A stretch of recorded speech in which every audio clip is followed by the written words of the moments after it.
to a West Side elementary school. It's raising questions tonight, particularly how was he able to get inside so easily?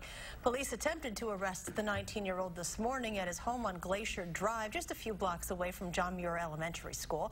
When he took off, he entered the school an hour and a half later. Amanda Quintana is in the studio with more on how he got in and why the school wasn't warned by police. Well, police say Thomas Vallon was inside John Muir Elementary for less than a minute before he was arrested.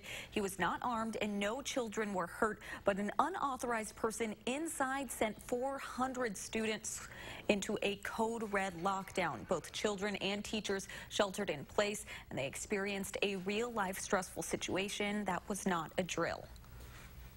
In the middle of gym class, this man, 19-year-old Thomas Vallon, walks through propped open doors at John Muir Elementary. The gym teacher originally thought he was staff. When she realized he wasn't, she pulled together the 20-some kids and actually got them out of the gym. But police were right behind him. He was only in there for 30 seconds to a minute, and we had him in custody. An hour and a half before, Madison police attempted to arrest Vallon for the Department of Corrections on a felony warrant at his home just a few blocks away from the school. So we went to the front door.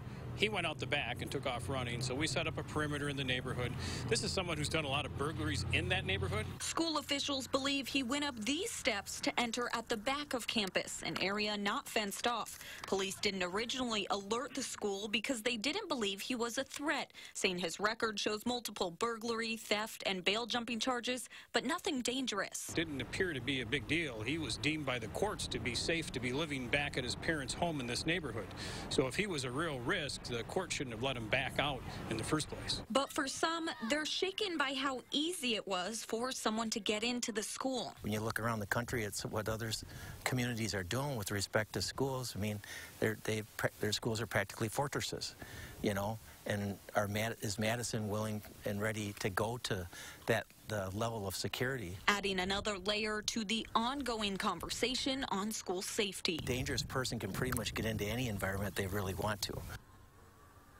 The school district says having the doors propped open on a warm day like today is pretty usual. Still, this was taken seriously. If they were told by police about Vallon earlier, the school would have gone into what's called a soft lockdown and closed all of those outside doors. Amanda Quintana reporting. Amanda, thank you.